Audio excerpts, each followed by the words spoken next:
Tak terasa sudah 10 hari Wugeng ada di pertambangan. Ia pun bekerja sambil terus merawat Baicai. Akhirnya Baicai bisa membuka matanya dan part 3 pun selesai. Hola amigos, paratos, kumaha mangus. Balik lagi sama gue Ega yang gak bosan-bosannya ngerangkum alur cerita film yang pastinya sangat seru. Kali ini kita bakal lanjut nih Hugenji part 4-nya. Tapi sebelum mulai, cek dulu kuota kalian. Kalau sekarat, bisa numpang wifi tetangga.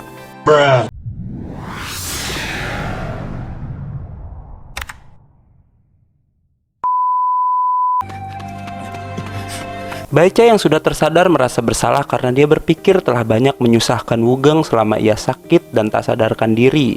Bahkan ia bilang jika ia sudah bisa bekerja lagi.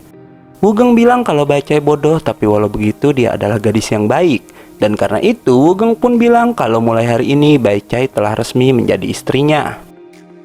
Ternyata si pria tua mengintip mereka dan kemudian memanggil Wugeng. Wugeng bertanya siapa pria itu sebenarnya karena tak ada satupun pekerja penambangan yang mengenalnya.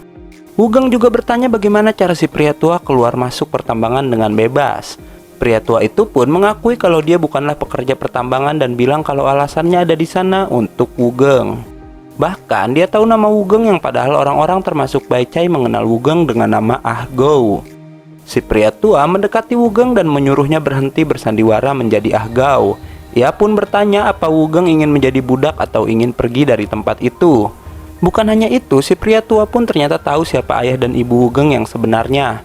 Pria tua lalu mencium esensi ilahi milik ibu Wugeng dan bilang kalau dia adalah ayah dari ibunda Wugeng, yang berarti adalah pria tua itu adalah kakek dari Wugeng. Si pria tua bertanya apa Wugeng membenci para dewa atas apa yang mereka lakukan pada keluarganya. Dan apakah ia ingin balas dendam? Tentu aja si Wugeng menjawab kalau ia sangat ingin membalas dendamnya pada para dewa. Kakek Wugeng lalu memberikan sebuah tanda di lengan Wugeng yang ia sebut dengan rune.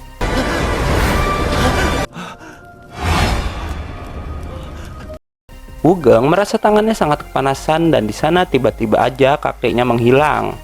Tak lama Baicai datang dan menanyakan keadaan Wugeng. Anehnya, Baicai tak bisa melihat tanda yang ada di tangan Wugeng tersebut. Wugeng pun langsung membawa Baicai dari sana setelah ia bilang jika mereka akan segera bebas. Wugeng berkata kalau ia telah menemukan cara untuk kabur, tapi dia membutuhkan bantuan lebih banyak orang. Wugeng lalu meminta bantuan Jihsan dan juga Ahsi dan akhirnya mereka setuju untuk bekerja sama. Mereka menjalankan aksinya pada malam hari saat semua orang tertidur. Walau begitu, mereka tak melupakan tugas mereka dengan menyetorkan batu merah pada Lau agar tak dicurigai.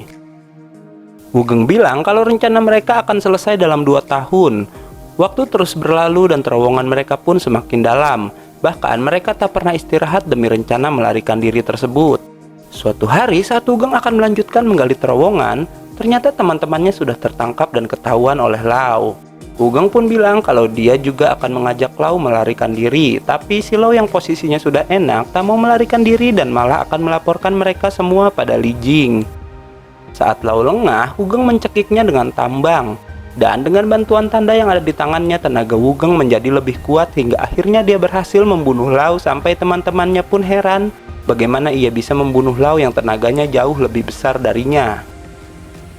Tak lama, para pengawal datang ke tempat itu dan Wugeng menyuruh teman-temannya untuk menutup terowongan.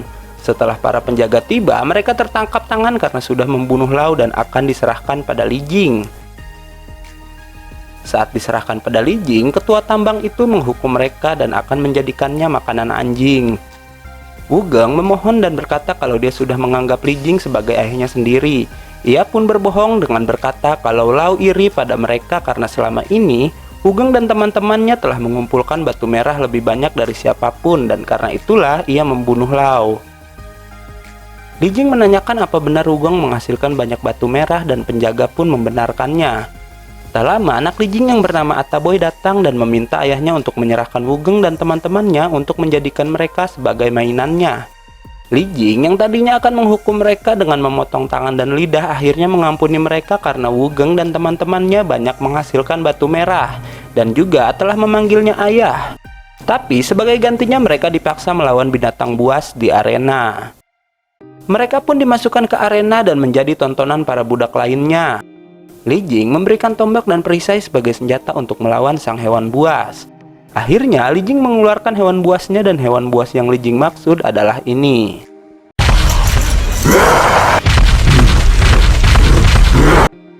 Raksasa itu langsung menyerang Wugeng yang menahan pukulannya dengan perisai. Ahsi melemparnya dengan tombak, tapi tubuh raksasa itu sangatlah kuat.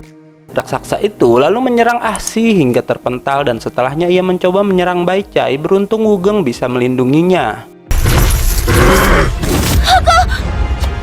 Wugeng mengambil batu dan naik ke tubuh raksasa tersebut. Ia pun memukuli kepala raksasa itu hingga mengeluarkan darah.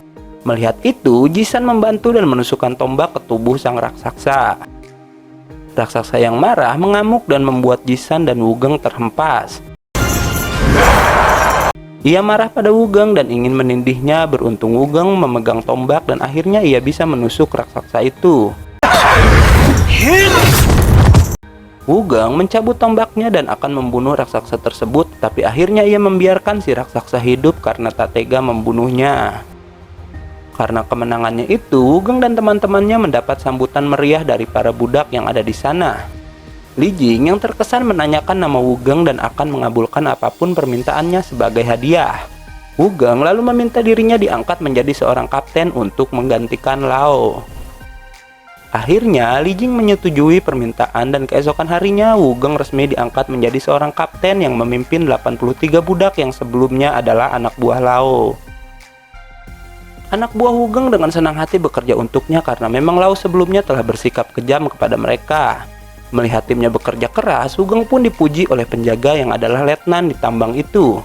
Tak lama terdengar suara aneh dari dalam terowongan dan si letnan bilang kalau raksasa yang dikalahkan Wugeng 10 hari lalu dikurung di tempat itu dan tak diberi makan karena ia dianggap sudah tidak berguna. Wugeng diperintahkan untuk melihat keadaan sang raksasa dan Wugeng bilang kalau dia akan menyiksa raksasa itu.